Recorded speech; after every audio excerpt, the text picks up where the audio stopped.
Let's talk about something that is pretty much every homeowner's worst nightmare: water damage. One minute everything's totally fine, and the next you're looking at a disaster with a very loud ticking clock. So today we're going to look past the puddle and really decode the science of what's happening when water gets in, and more importantly, how the pros fight back. This quote really hits the nail on the head, doesn't it? Because in any water emergency, it's not the puddle you can see that's the real enemy. Nope, it's the water you can't see. The moisture that's silently creeping through the bones of your house with every single minute that goes by. That's why speed is absolutely everything. It is so much more than just a wet floor. We're about to dive into the hidden science of how water moves and why getting a fast, professional response is a complete and total non-negotiable. Okay, let's get right into it. The water you can actually see, honestly, that's just the tip of the iceberg. The real battle, the one that truly matters, is against the moisture that starts migrating into your home structure almost immediately. So check this out. This is some pretty wild physics at play. Drywall is super porous, and it acts exactly like a paper towel. Through something called capillary action, it literally starts sucking water upward, completely defying gravity. So what that means is a small leak on your floor can secretly soak your walls a foot, maybe even 2 feet high, long before you'd ever see a stain. And oh, our beautiful hardwood floors. We love them, but man, they are incredibly sensitive to moisture. The second water soaks in, the wood starts to expand, but it does it unevenly. The edges of the planks swell and push up, and that's what creates that awful cupped or buckled look. And the craziest part? This isn't a slow process. This destruction starts happening within just a few hours. Now, think about what's hiding inside your walls and ceilings, the insulation. Its whole job is to be a fluffy trap for air. Well, when water gets in there, it becomes a giant soggy sponge. It gets incredibly heavy, it loses all of its insulating power, and even worse, it becomes the absolute perfect, dark, damp breeding ground for what comes next. And this number right here, this is the most urgent deadline in a water crisis. You've got a window of just 1 to 2 days before a simple water issue explodes into a serious mold contamination. And that, my friends, is a whole new level of problem with a whole host of potential health risks. So where is all this water even coming from? You might think it's always some dramatic flood, but not really. In fact, most of the time, the causes are things that could happen in any of our homes on any given day. Of course, you've got the big, obvious events like storms and burst pipes. But just look at the rest of this list. A failing water heater, a clogged AC drain line, a dishwasher that decides to give up, or the sneakiest one of all, a slow, hidden leak behind a wall.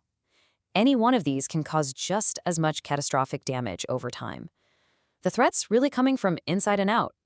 Okay, so we've definitely seen the problem. Now let's shift gears and talk about the solution. Because responding to water damage isn't just about making things look dry. It's a precise science, and it's governed by industry-wide standards to make sure the job gets done right. You can think of the IICRC 500 as the official rulebook. Any certified technician is going to follow these protocols to the letter for everything, from how they assess the damage, to where they place their equipment, to how they prove a structure is actually dry.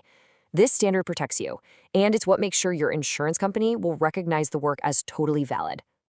One of the very first things a pro does is figure out what kind of water they're dealing with, because not all water is created equal. They classify it immediately. Is it Category 1? That's clean water, like from a supply line. Or is it Category 2, gray water, which is a bit contaminated from something like a dishwasher?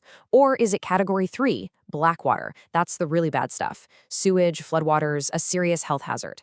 That single classification dictates the entire game plan. So, with the science all laid out, let's look at what the response actually looks like. This is where the pros literally go to war against moisture. And they do it with a very clear, phased approach. And it's a super logical progression. First things first, get the bulk of the water out immediately with emergency extraction.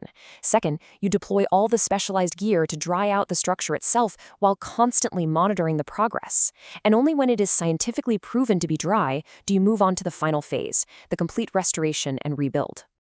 And listen, we're not talking about shop vacs and house fans here. This is a serious arsenal. We're talking powerful, truck-mounted extractors that can pull out thousands of gallons of water, and industrial dehumidifiers and air movers that create a controlled drying environment. But the real superpower tools here are the thermal cameras and moisture meters. They let technicians literally see hidden moisture inside walls and under floors. It's amazing stuff. So how long does this all take? It's definitely not a 24-hour fix.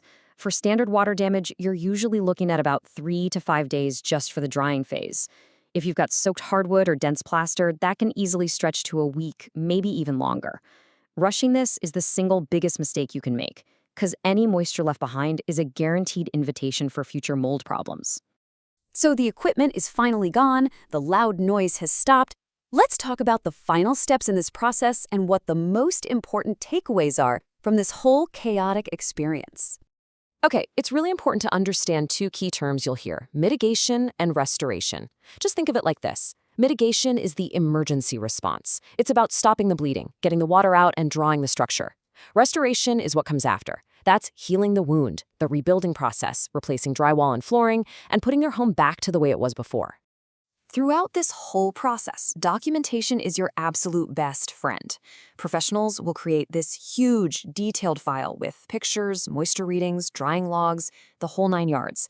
This isn't just for their records. This is the proof your insurance adjuster needs to approve the claim and understand just how much work had to be done. It makes everything go so much smoother.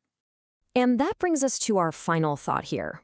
Your home is finally dry, but is it protected? Going through a water disaster is incredibly stressful, no doubt about it. But it's also a really powerful lesson. The restoration process gets your home back to normal, sure, but it should also get you thinking about the future. What steps can you take now, from checking appliance hoses to maintaining your plumbing, to prevent all that chaos from ever starting again?